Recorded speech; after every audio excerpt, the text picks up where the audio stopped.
Hello everyone, welcome to our Bible study. This is for the children, but I understand there's a lot of grown-ups that are tuning into this as well. Absolutely. The videos that we've been doing on Facebook on Wednesdays, Right. As well as these videos on Sundays have been getting a lot of Yes. attention, not just from the kids, but that's great. Of course, we hope parents are watching it with their kids and going Sure. through these lessons with them. But even some of the grown-ups who don't have kids or maybe don't even have grandkids, they're watching too. That's and right. They're enjoying it. So that's great. That's great. I love it. I'll just make mention here as we get started. In the books for some of the older children, there are some daily Bible readings. This week, of course, it's from the book of Joshua, for 5 days here. Joshua 1 through chapter 4, just a few verses out of each chapter. It'll only take a few minutes to read those, and I think you would find it to be helpful and useful. Yeah, that's right. The things that we're going over in this lesson are really covered in the first 4 chapters of the book of Joshua. So if you want to do those daily readings from those chapters and read those segments, it would help as you're going through this lesson. So, Mr. Joe, let's get right into today's lesson. Lesson number 3, Crossing the Jordan River. God gave Israel the promised land, the land of Canaan. And the nations that once lived in this land were wicked, and God would make them leave so that he could give the land to his people. God's people would live in the land that God gave them, but they must be careful. If they did not follow God and obey his word, they would also be driven out of the land, just like the nations that were there before them. That's right. A common theme comes into the story here. As God is calling his people and telling them again, you have to be careful. You have to obey everything I said. And maybe we should mention again, Mr. Ben, that they are being called on now to be soldiers. That's right. And our theme for this quarter is Being in the Lord's army. That's right. That's right. And so we have to be, so to speak, like soldiers for the Lord. Well, we have a leader now, a new leader for the children of Israel. Moses is no more. He has died on the other side of the river. Here the children are getting ready to cross over, and it's Joshua who is leading. God chose Joshua to be Israel's leader after Moses. God promised to be with Joshua and to give him success, but Joshua must be strong and courageous and be careful to do all according to the law of God. There's a phrase here and a couple of words, Mr. Ben, that is used a number of times, particularly in the book of Joshua. Being courageous, be strong and courageous. And part of the reading this week, if you're reading through these lessons here in Joshua, in chapter 1, let me just pick out a couple of verses here. Chapter 1, verse 6, this is God's, it says, be strong and courageous, because you will lead these people to inherit the land I swore to their forefathers to give them. Be strong and very courageous. Be careful to obey all the law my servant Moses gave you. Do not turn from it to the right or to the left. Point of emphasis, be strong and be courageous. And later, going beyond our lesson for today, in chapter 10, we read an account where now it's Joshua is the one. That was the Lord speaking just there. But now Joshua, in chapter 10 and verse 25, he's saying to the people, do not be afraid, do not be discouraged, be strong and courageous. This is what the Lord will do to all of the enemies you are going to fight. And what he was saying was the Lord would help to destroy the enemies that they were called to fight. And so they are in the Lord's army, and they have to be strong and courageous. So do we. That's right. And it's a lot easier for us to be strong and to have courage when we know that God is with us. Oh, He's yeah. helping us. He's fighting with us. Absolutely. All right. So the people of Israel needed to be strong and needed to be courageous because the first city that they're going to come to is a big city that's got great big walls all the way around it. It's the city of Jericho. So Joshua sent 2 spies into the land of Canaan to look at Jericho, the first city that Israelites would come to and take as their own. As it turned out, the spies not only learned about the city of Jericho, but they met a woman named Rahab. This is an interesting story. And I know that the kids will enjoy reading about this. Mm-hmm. Rahab was not an Israelite. She lived in Jericho. Right. But you see, Rahab had heard about the Israelites.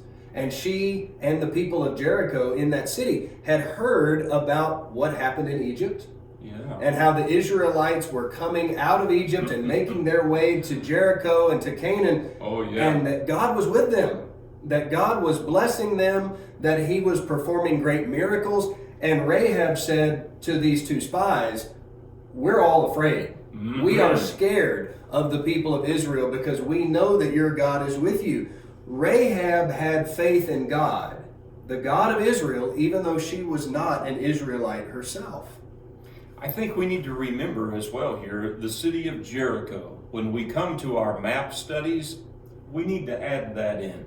That's right. The first city that they came to when they crossed over the River Jordan. And of course, now we need to remember Rahab. She becomes a very important player, so to speak, in this story, about what's going to happen here. Now, when the two spies meet Rahab, the people of Israel still have not yet crossed over. Right. Just the two spies. Mm-hmm. They come over, they start looking at Jericho, they meet Rahab. She tells them, we're all afraid of the Israelites. Mm-hmm. And she tells them that she is going to protect them because the people of the city heard that there were some Israelite spies who had come into the city, and they started looking for them.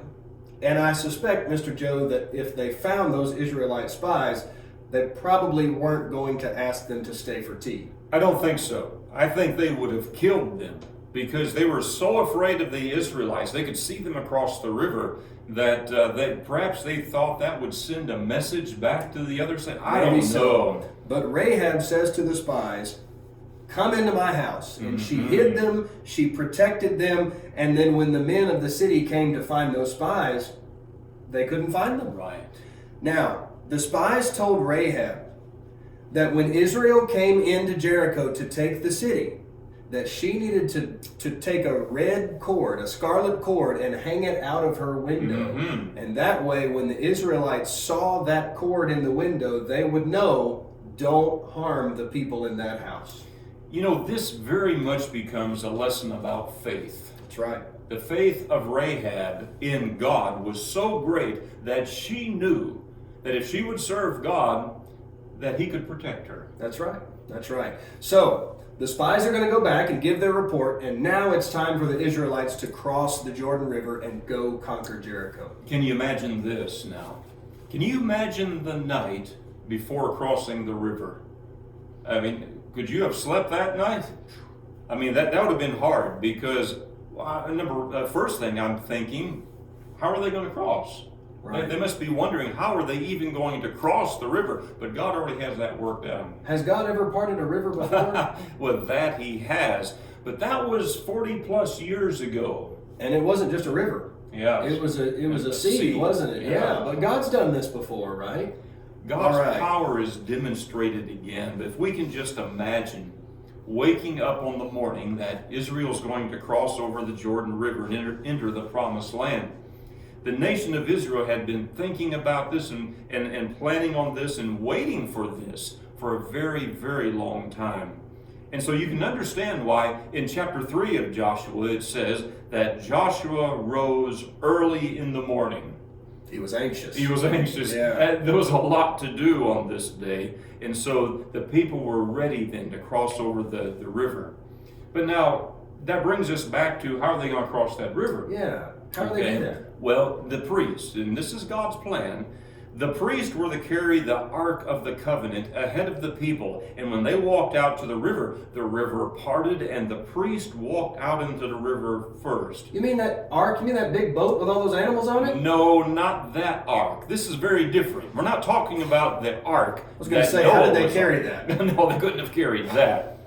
But the Ark of the Covenant that the priests carried, where the Ten Commandments were inside. The golden box. Yes. Yes. Okay. So can you picture that? The priests who were carrying that Ark of the Covenant, and they walked out into the river, and it parted, and they walked out in the river, and they stood there, and the people crossed through. How amazing that would have been. Absolutely. Wow. You talk about something that would help to increase the faith of the children of Israel. They saw the power of God again demonstrated in this incredible way, and they were able to cross the river.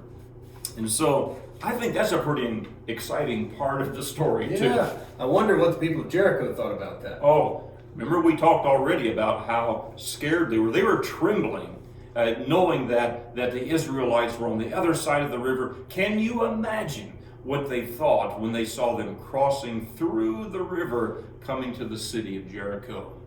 Ooh, wow. Well, after they made it all the way through the river, the waters came back flowing as they normally did, and God wanted the people of Israel to do something when they made it to the other side. God gave instructions that there were 12 men, one man from each tribe, who was to take a stone from the riverbed. Right.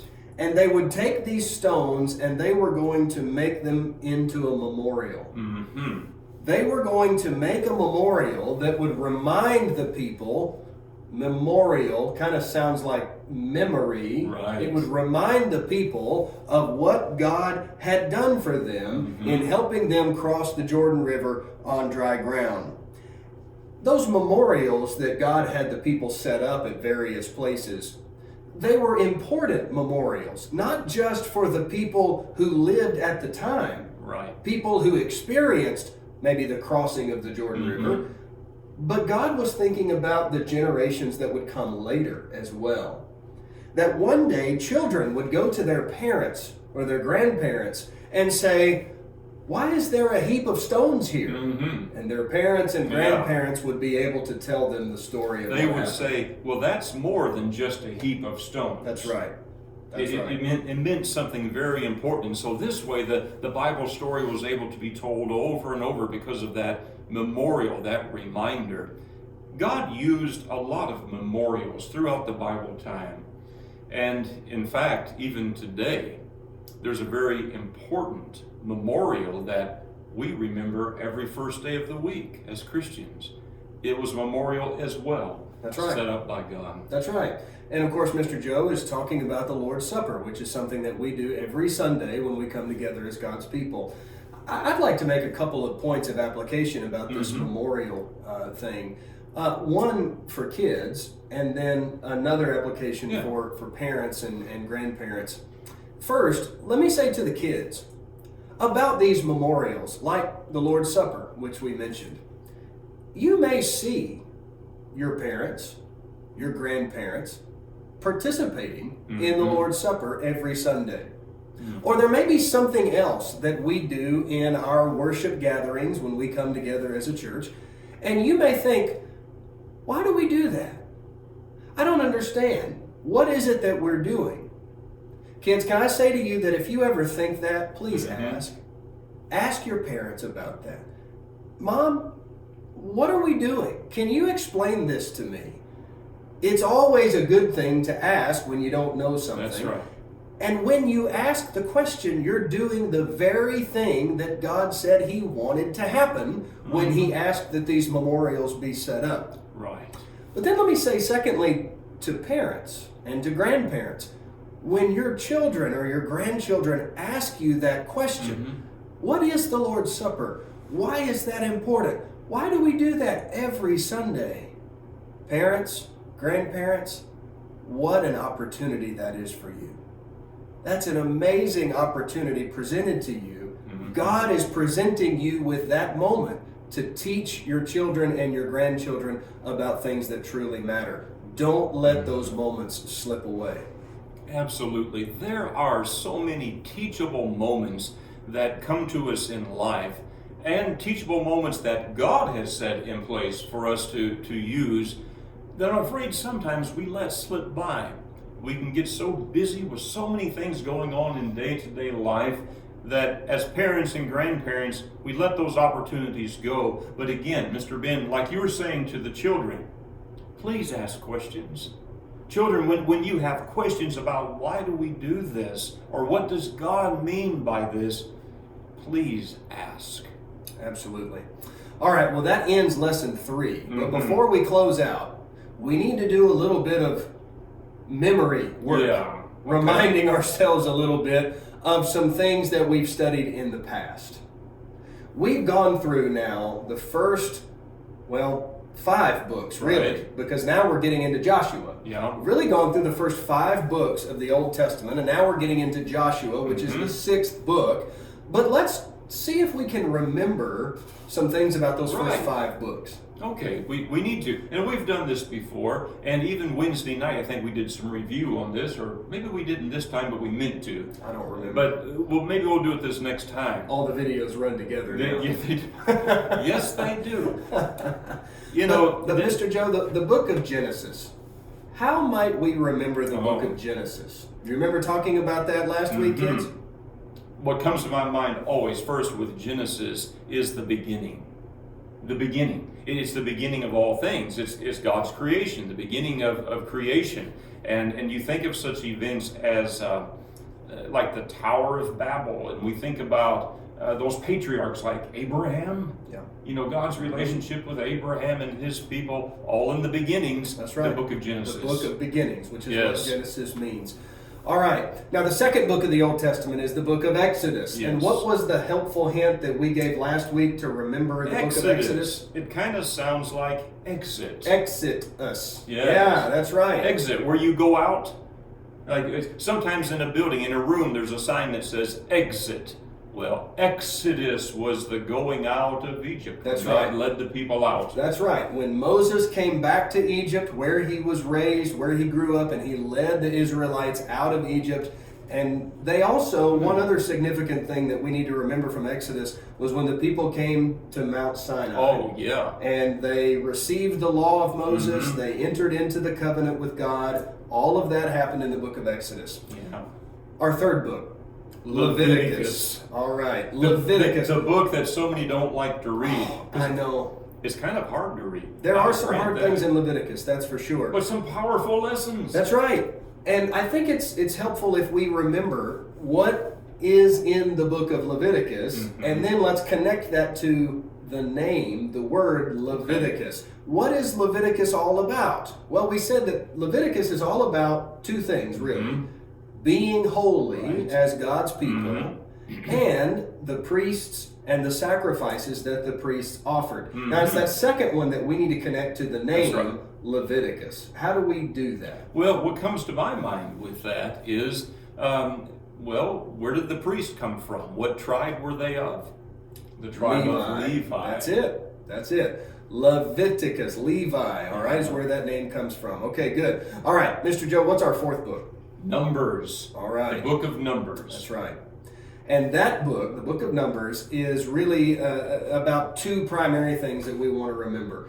The 12 spies going into the land of Canaan to spy out the land, and it was of those 12 spies that only Joshua and Caleb came back with, Right. with a good and positive report. So the 12 spies going into the land, and then secondly, because 10 of the spies came back with a bad report, and all of the people believed them, the Israelites had to wander in the wilderness for 40 years, spying out the land, wandering in the wilderness. So that's where we read primarily about that wilderness wandering and the time that was spent there. You know, sure. Then we've just covered the book of Deuteronomy. That's Right. the fifth book, the That's book of right. Deuteronomy. And Moses, again, teaching the children of Israel, really he's reminding them of some of the events that took place in the Exodus and Leviticus, Numbers. And because Moses already knows he's not going to be with them much longer. He's not crossing the river with them. And so he reminds them of all of these things that God has said. That's right. All right. Now that's the first 5 books, the Pentateuch, the Torah, as they're called. Now we're in the book of Joshua. Joshua is a book about Joshua. Not How too about hard. that? How Not about too that? hard. Joshua, the new leader of Israel, crossing the Jordan River and taking the land. Right, right. And it too is an exciting book. There are a lot of events here that take place, the conquering of the land and the places they had to go, and how God was with them when they obeyed God, and how God was not with them if they disobeyed. That's right. That's Powerful lessons to be learned. All right, everyone. Thank you so much for watching our video. Kids, we hope that you're doing these lessons, you're reading them, you're answering the questions, you're thinking about these great stories. Parents, hopefully you're helping them with that, Right. and we're all learning the Word of God together. So good to see you. See you next time. Bye-bye.